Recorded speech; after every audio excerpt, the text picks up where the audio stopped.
আসসালামু আলাইকুম ভিউয়ার্স, আমি মাহদি হাসান ড্রিম ওয়ার্ল্ড প্রপার্টিজের পক্ষ থেকে আপনাদের জন্য আরেকটি ভিডিও নিয়ে এসেছি।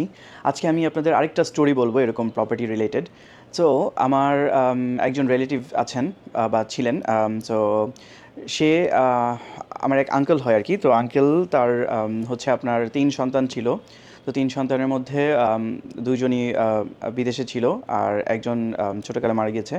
তো এখন যেই জিনিসটা হয়েছে যে তার যেই ২ সন্তান ছিল এর মধ্যে আবার আপনার তারা বিদেশে যেহেতু সেটেলড, সো দেশে যখন তাদের একটা প্রপার্টি ছিল, এই প্রপার্টিটা আবার তার বাবাদের একটা কম্পাউন্ড ছিল, পুরো এলাকা ছিল গ্রামে। সেখানে বাবার সাথে তার আরও ৩ চাচা বা ৪ চাচা এরকম ভাগ ছিল, ঠিক আছে? এখন আমার সেই আঙ্কেল উনি অনেক প্রায় ৮-১০ বছর হয়েছে মারা গিয়েছে। এখন তার ওয়াইফকেও সে প্রপার্টি লিখে দিয়ে যায়নি। আর তার প্রপার্টিটা এখন মানে বাই ল এটা তার সন্তানদের কাছে যাবে।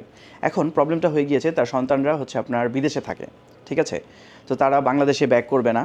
আর বাংলাদেশে এসে তারা কিছু বুঝবেও না যে কীভাবে প্রপার্টি সেল করতে হবে বা কী করতে হবে। আবার আরেকটা প্রবলেম রয়ে গিয়েছে, তার আঙ্কেলরা এখানে এই প্রপার্টিটা কারো কাছে সেল করতেও দিবে না। তাদের ফাইন্যান্সিয়াল ক্যাপাবিলিটিও নেই, তারা হচ্ছে প্রপার্টিটা নিজেরাও কিনবে না এবং কারোর কাছে সেলও করতে দিবে না। তাদের কথা হচ্ছে আমাদের যদি কোনো দিন অ্যাবিলিটি হয় তখন আমরা এই প্রপার্টিটা নিব, আদারওয়াইজ আমরা এটা এভাবেই থাকবে, হোল্ডে আপনারা থাকেন এখানে।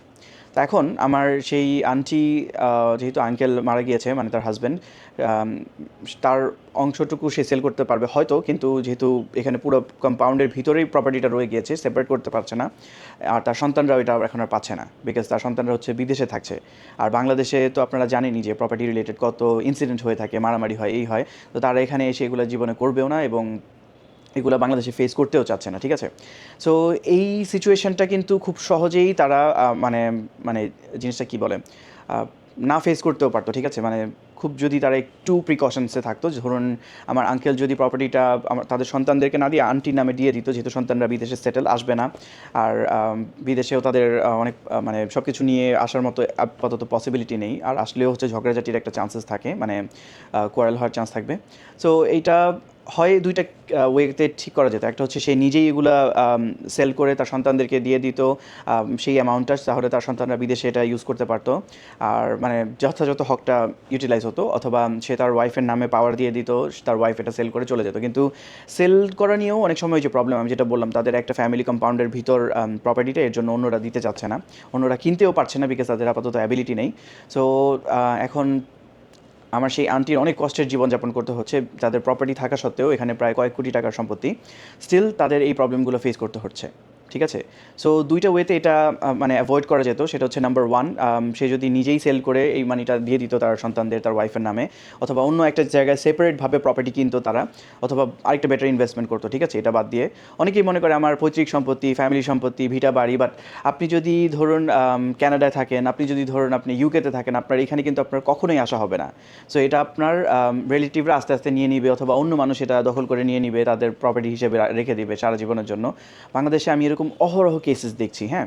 সো ২টাভাবে অ্যাভয়েড করা যেত এই সিচুয়েশনটা। একটা হচ্ছে সে যদি সেল করে এই প্রপার্টিটা তার সন্তানদেরকে দিয়ে দিত, তার ওয়াইফকে দিয়ে দিত, অথবা অন্য জায়গায় ইনভেস্ট করতো। আর আরেকটা হচ্ছে সেকেন্ড ওয়ে, সেটা হচ্ছে তার একজন পরিচিত আস্থাভাজনকে যদি পাওয়ার দিত, ধরুন ওয়াইফকেই, বাইরের কাউকে না, বাইরের কাউকে দিলেও প্রপার্টি রিলেটেড অনেক ইস্যু করে, মানে নিজে রেখে দেয় মানুষ। বাংলাদেশের মানুষের এই অবস্থা আর কি এখন বর্তমান সিচুয়েশন আমি দেখছি যা। তো ওয়াইফকে দিয়ে দিলে ওয়াইফও এটা মনে করেন সেল করতে কষ্ট হতো, বাট স্টিল সে সেল করতে পারতো, ঠিক আছে? সো এই সিচুয়েশনটা অ্যাভয়েড করা যেত।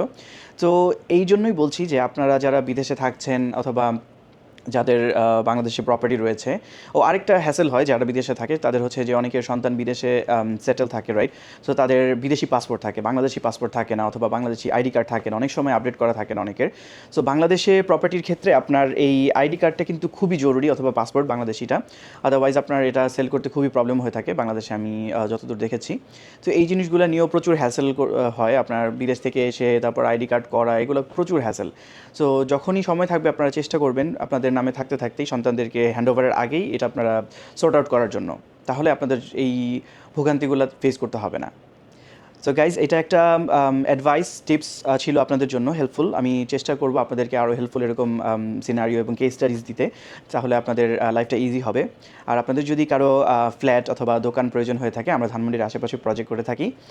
সো আমাদের সাথে যোগাযোগ করবেন, আমার এখানে হোয়াটসঅ্যাপ নাম্বার দেওয়া থাকবে, আমাদের কোম্পানির লোকদের। আর আমাদের ওয়েবসাইট থাকবে, আমার সাথেও যোগাযোগ করতে পারবেন।